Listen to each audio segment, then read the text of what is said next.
E aí, pessoal, vamos dar uma nova mudança no rumo aí da nossa matéria. A gente encerrou a parte de ecologia, né? A gente poderia falar de ecologia aí o ano inteiro, mas agora vamos dar uma geral aí de como a vida surgiu em nosso planeta, tá? Nós vamos trabalhar isso em duas aulas. Então, a origem da vida, tá, gente? Então, vamos lá para origem da vida. Esse assunto é polêmico, vai continuar sendo polêmico, controverso, gente, é incrível assim, é muita briga de ideologias, de pensamentos, né? Isso aí aconteceu lá na antiguidade, continua até hoje, e não é ser pessimista, otimista, né? O realismo vai continuar, tá? Então envolve aí uma série de fatores, né? De estudos, de pesquisas, fatores ideológicos, fatores religiosos, né? Então sempre existiu, né, esse confronto aí das ideias, e nos dias de hoje, né, a coisa está bem acirrada, tá? Então a gente vai dar uma geral, né, em alguns na parte histórica. É super importante a parte da matéria, gente. A parte histórica é uma das partes mais importantes para vocês, tá? Nos conceitos aí, né, alguns conceitos que já existiram, algumas outras ideias que já existiram, mas a gente vai acabar direcionando o nosso estudo para os conceitos científicos, tá? Para as ideias científicas. Isso também não significa que seja a verdade, né, única que exista, não é isso, tá? Dentro do meio científico, muita briga, como alguns já devem ter estudado, né? E quem não estudou, a gente vai ver aqui essa discussão dentro da ciência, né? E ainda tem a parte aí dessa polêmica que acontece com a área da ciência e outras áreas também, tá certo? Então tá aí uma imagem aí que a gente vai acabar concluindo na próxima aula, né? Mas falando desse cenário, dessa imagem aí, que é a parte mais aceita pela ciência, beleza? Então vamos dar uma geral aqui nas outras ideias, tá? Então o criacionismo, né, que é muito debatido, muito discutido, muito aceito, tá? O criacionismo, ele acaba se confrontando, né? É a principal ideia, né, que acaba se confrontando com a ciência, tá? Então o criacionismo seria aquela ideia, né, aquela teoria de que a vida surgiu a partir de uma criação divina, tá? Então essa criação divina, gente, um ser, né, um ser ou vários seres superiores, não somente, né, a parte do cristianismo, tá? Então essa é uma parte, né, que é muito falada nos livros, tudo mais, né, que vem aí da parte da Bíblia, né, no capítulo do Gênesis, né, Gênesis, origem, correto? Mas tem outras partes aí mitológicas, né, que também já discutiram a origem da vida e continuam discutindo, né, e continuam aí com essas ideias. E é uma ideia assim muito aceita no mundo, tá, gente? Então, de que um ser superior é que acabou criando, né, gerando os seres que se encontram em nosso planeta. E se a pessoa,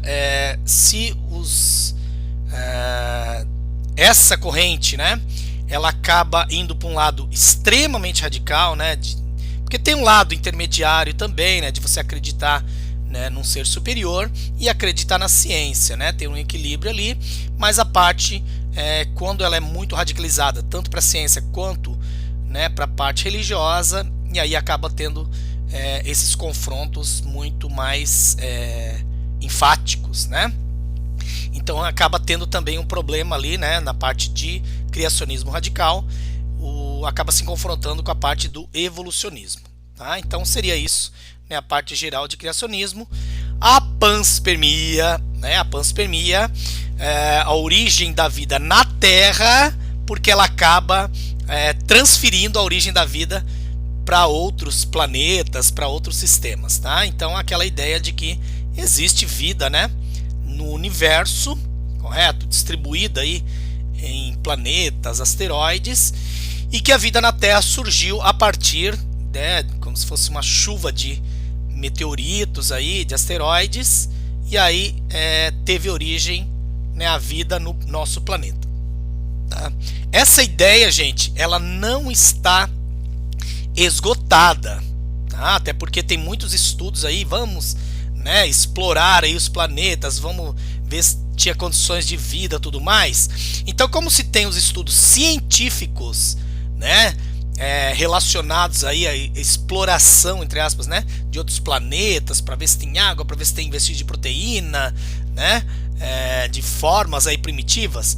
Então, óbvio que essa ideia ela não foi deixada de lado, né, não foi descartada, correto? Então, a ideia da panspermia, que eu até coloquei o nomezinho ali na tela, né, dos cosmozoários, seriam esses seres aí, né, ou partículas, né, precursoras da vida que vieram através desses asteroides aí, correto? Então tá aí a parte de panspermia, beleza? Então vamos para as teorias científicas. Como eu falei para vocês, teoria científica não significa que esteja com a razão, tá? Então a primeira, muito falada, muito discutida, muito cobrada, é a abiogênese ou teoria da geração espontânea. Tá? Isso aí começou lá com Aristóteles e ela começou a ganhar força, né, ao longo dos séculos e se firmou, assim, teve uma época, né, até determinada época ali, onde não se tinham, né, muitos recursos, né, aprofundamentos aí de pesquisas, ela acabou se firmando, né, por um bom tempo na nossa história, tá? Então a teoria da abiogênese de geração espontânea, ela descreve o quê? Que o ser vivo ele acaba se originando de matéria bruta, né, matéria inanimada, tá certo? Então eles observaram assim, tem um pântano ali fedendo, começa a ter na margem sapos ali, anfíbios, né? Ou estão nadando ali no pântano, né? Rãs nadando no pântano, tá? Então era aquela observação ali, na hora, né? Aquela observação na hora assim, ó. O sapo está, né? O rã, o anfíbio está na margem do pântano. Então ele brotou do pântano. Então a lama é que fez com que gerasse aquele anfíbio. Então ela quer aquela observação na hora e eles já lançavam lá, né, a hipótese, já a teoria e já concluíam, né? Então era uma coisa muito objetiva, tá? Objetiva, sem ficar observando fatores ali, né, que circunstâncias, né, ficar observando direto lá, né, a transformação de alguma coisa. Então não tinha isso, né? Então era essa conclusão nua e crua, tá? O médico alquimista, né, Van Helmont, e vai aparecer nos livros aí, principalmente, né, com o Helmont, tá? Ele era um defensor acirrado, né, da geração espontânea, da biogênese, e ele chegou a publicar receitas para a criação de ratos, tá?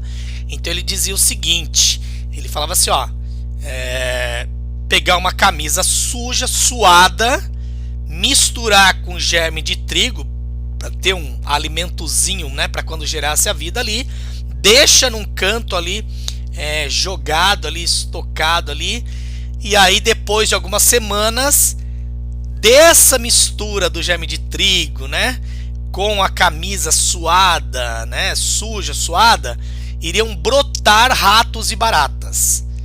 Então quer dizer, ele não ficava observando aquilo lá, será que eles vieram de fora? Não, os animais eram atraídos ali, imagina, pra gente é uma coisa tão óbvia, tão óbvia, tão óbvia, né? Mas a gente tem que entender que eram séculos atrás, né? Onde não se tinha nada assim de critérios científicos, né? Não se tinham métodos científicos, né? Então não se utilizava nada disso, muito menos laboratório, pesquisa, né?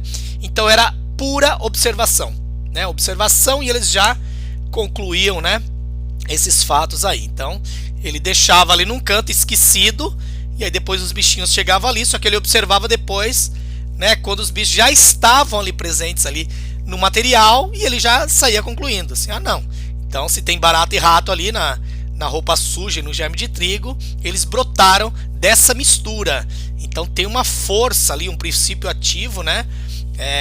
Uma energia ali que aparece que faz com que esse material se transforme nesses seres vivos. Então isso seria a teoria da geração espontânea, né, da biogênese. Tá? Não é difícil, né, gente? Tem alguns nomes cientistas aí que vocês vão precisar gravar, mas não é algo difícil, né? Então tá aí. Biogênese. Biogênese seria o confronto, né, com a abiogênese, né? Então alguns médicos, alguns pesquisadores, né, alguns cientistas aí da época, que vários deles tiveram muita contribuição, tá, gente, para a ciência, mesmo aqueles que tinham ideias distorcidas aí de abiogênese, mas em outras pesquisas eles realmente eles deram um impulso muito grande para a ciência. Até aqueles que tinham a ideia da abiogênese, gente, se eles não tivessem lançado essa ideia, por mais absurda, né, pra gente que seja hoje em dia, ninguém teria se preocupado com isso e dar continuidade. Porque daí acaba despertando a curiosidade, né? Pô, o cara diz que brotaram ratos e baratas, né, da roupa suja e tal, mas será que foi assim mesmo? Então isso aí acaba despertando, né, o interesse, a curiosidade de outros pesquisadores, né? Na época, muitos médicos, né? Eles acabavam se envolvendo aí com as pesquisas, tá? E foi assim que começou a surgir, né? As primeiras ideias da biogênese, né? Biogênese, de que um ser vivo ele teria que se originar a partir de outro ser vivo, tá?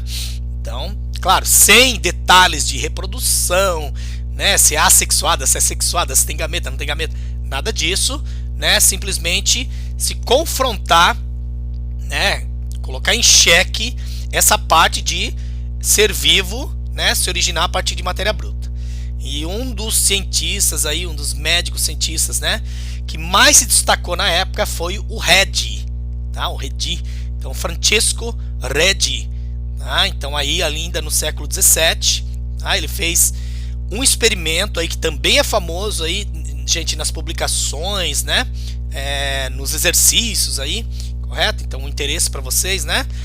E aí colocou ali mistura de material orgânico, né, restos de carnes, ali tem até uns filezinhos bonitinhos ali no desenho, mas tinha lá peixe e tal, então restos, e ele fez ali alguns experimentos, né? Ele colocou esses restos ali sempre de 2 em 2, né?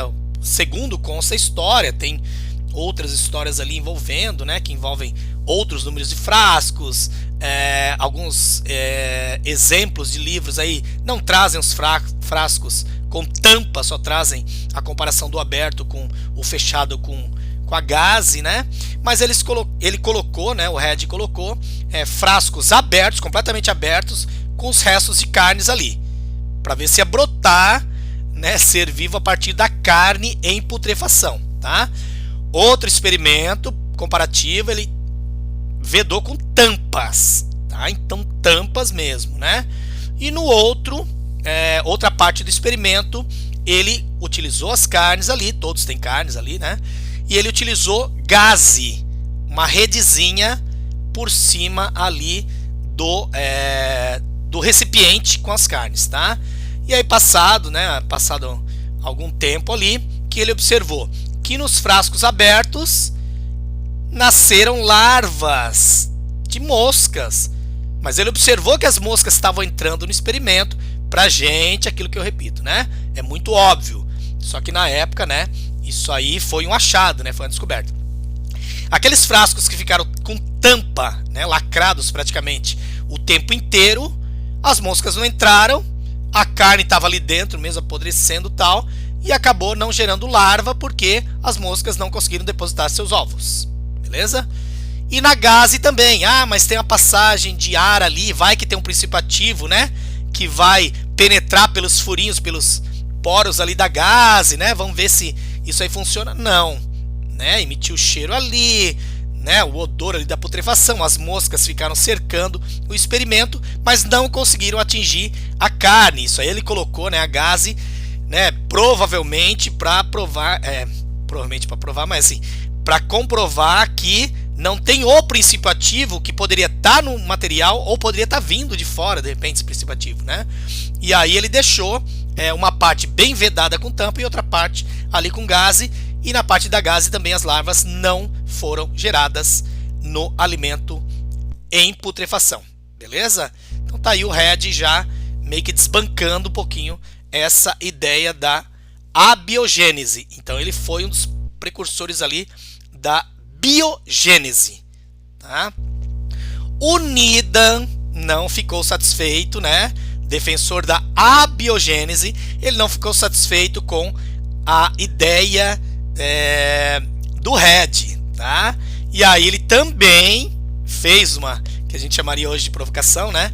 E aí ele fez um experimento ali com material orgânico, ele misturou ali suco de frutas, né, com caldo de galinha, tá? Ele misturou a pasta, fez uma pasta ali, colocou nos tubos, tá certo? Botou ali por uma certa fervura, não exagerou, mas botou ali por um aquecimento, tá? E aí tem uma contradição em alguns livros, tá, gente? Alguns livros dizem que ele deixou completamente aberto, resfriando ali e tal, e ele queria comprovar o nascimento de prováveis organismos, né, que não dá para enxergar a olho nu, até pela alteração, né, da coloração ali do material. E outros dizem que ele fechou,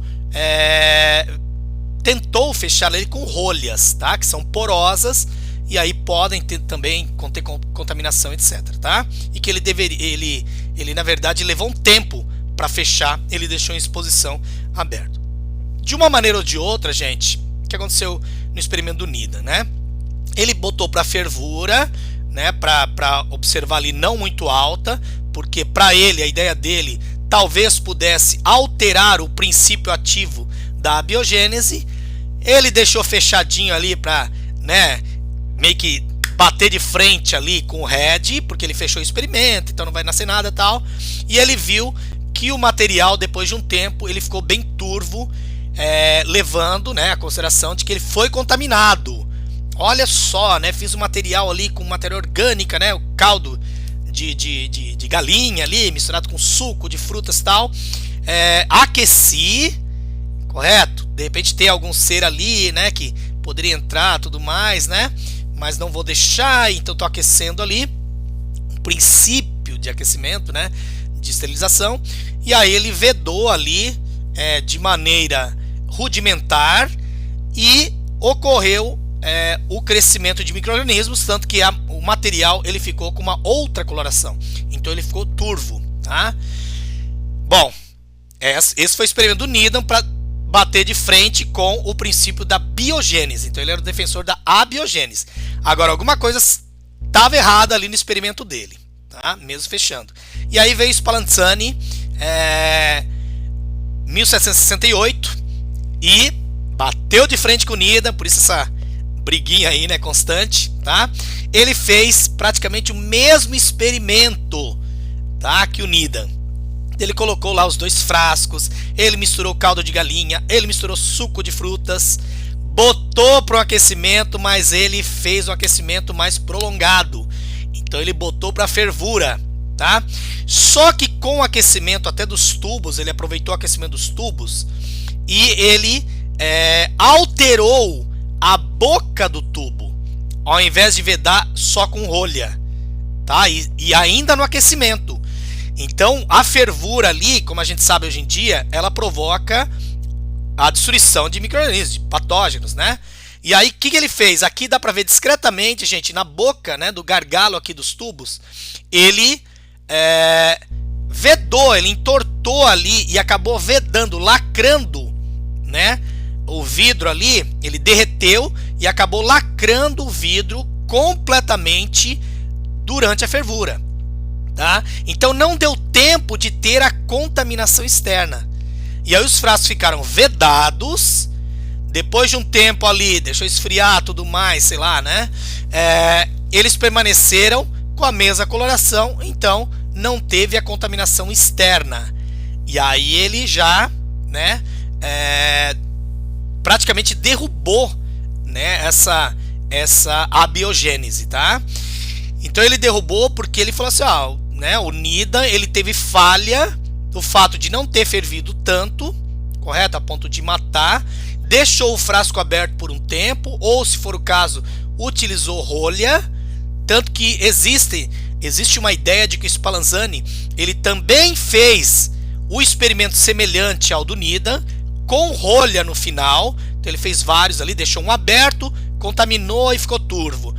Colocou rolha, dando um tempo ali para fechar e a vedação não foi suficiente, deu contaminação, o líquido ficou turvo. Quando ele vedou por completo, não deu contaminação. E é por isso que ele bateu de frente justamente com esse experimento que teve falha na esterilização. Beleza? Os defensores da abiogênese não ficaram satisfeitos, porque eles falaram: ah, mas ferveu demais. Então o princípio ativo ele pode ser sensível a alteração muito elevada de temperatura. Então ele acabou destruindo ou matando, se fosse o caso lá, do princípio ativo que iria gerar esse material, né? A partir ali desse caldo nutritivo, tá?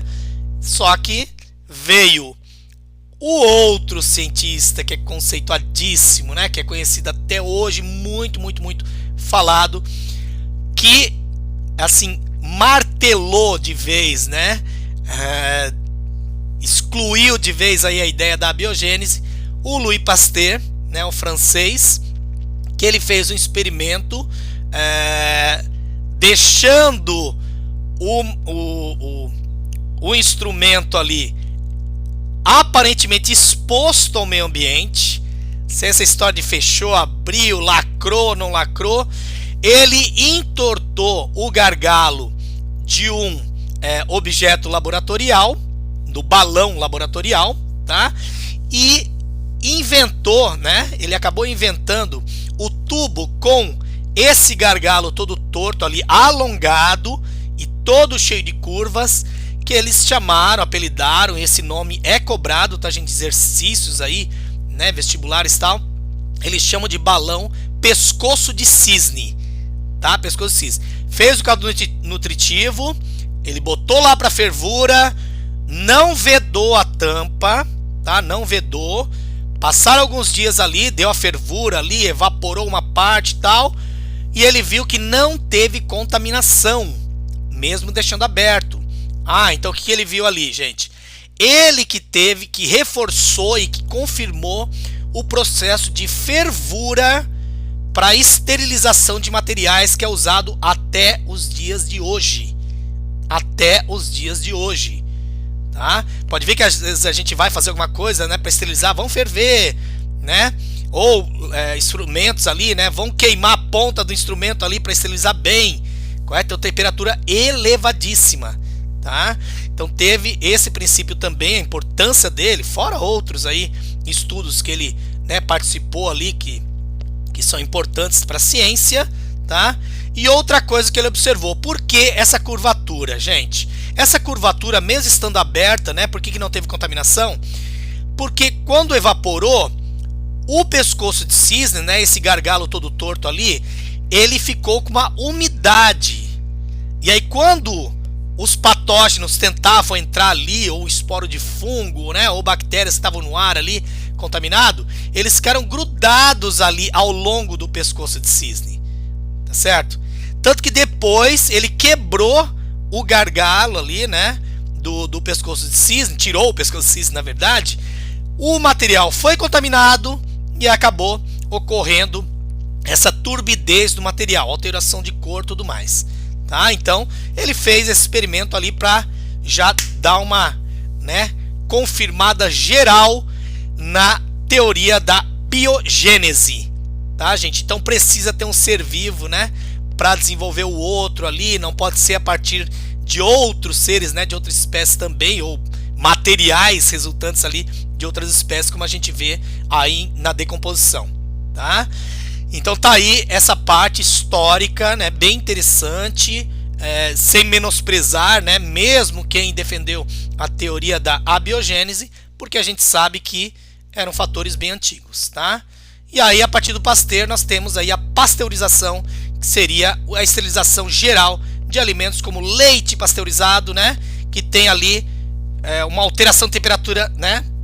Para mais e para menos. Então, aquecimento, resfriamento, aquecimento, resfriamento, para que se tenha realmente essa esterilização. Você pega os patógenos ali que são sensíveis a variações de temperatura. Beleza? Então tem essa curiosidade, essa primeira parte da aula de origem da vida, que a gente não explicou ainda a origem real da vida, que vem na próxima aula. Correto? Então um abraço a todos, bons estudos!